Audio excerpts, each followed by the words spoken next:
Hey there, Nathan Kershaw here. Okay, today I'm going to be walking you through how to change the front brakes, discs and pads on a 2011 Mercedes GLK 350.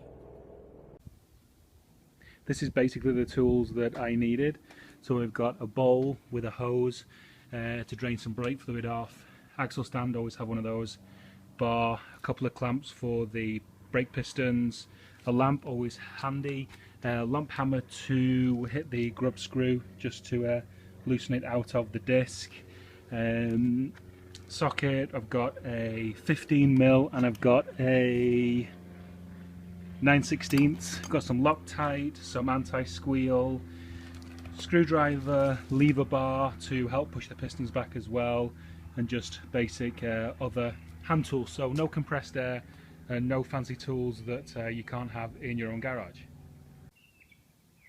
Wheels now off, we've got the trolley jack under the side jacking point, and we've got a axle stand under the front centre one, and this is what you're presented with: a nice super worn, hugely lipped disc and caliper.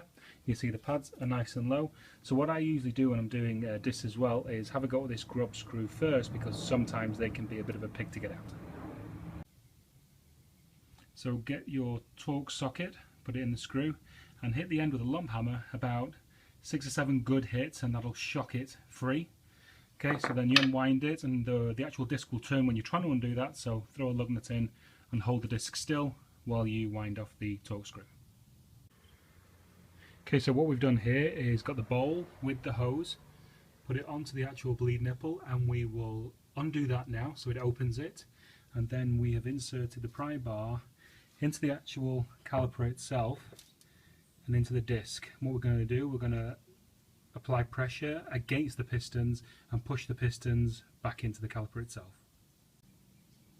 So you can see by levering in there, the caliper itself can now move and gives us room to put the new pads in. So the next bolts we're going to attack is that one on top there, and then that one down there, and that will remove the outer portion of the caliper here.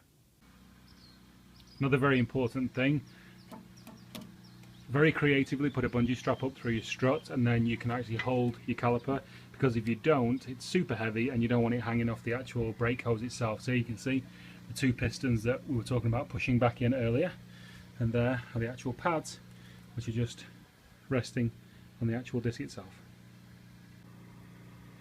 So if you were just doing pads and not discs, you could just get to this point, swap out the pads, and then you'd be done and just reverse the process and put it all back together and you'd be actually done. But on this one, the discs are so warm, we're going to throw discs on it as well.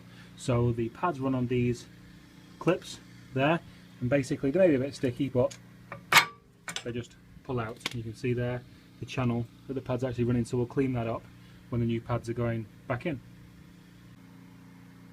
Because this car is getting discs as well, this caliper carrier here has to come off. And you've got one bolt there and one bolt there, those 2 star-headed bolts, those are the next 2 to come off. These will be pretty tight, so what you can do is you can put your socket on the actual bolt and then slide the tube over, and it gives you more leverage on the bolt because they'll be pretty tight.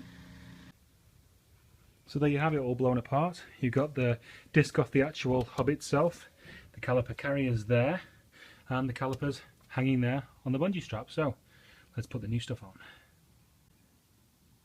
Okay, so here we have the new disc on, new pads rested into place.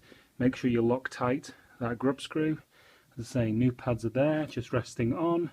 The 2 bolts behind, you can see there, have been tightened up nice and tight, really tight. And now we'll just grab the caliper and get it back on. Although, just before we do that, the pistons aren't quite all the way in, so we'll press those back in next.